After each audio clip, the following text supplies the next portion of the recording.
Yo, what's up mga backyard?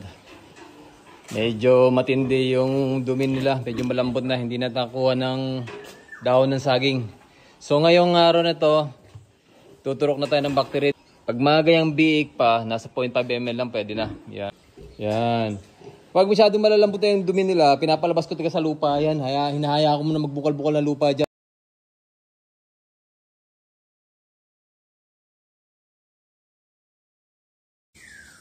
Update sa mga big natin yung kahapon na sobrang sumisirit.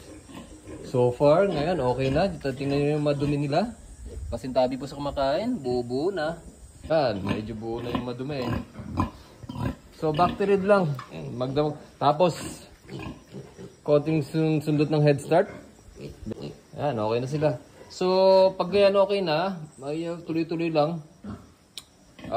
Gradual lang yung pagbibigay natin ng pagkain hanggang sa masanay ulit sila ng feeds. So thank you for watching guys. Please like and share.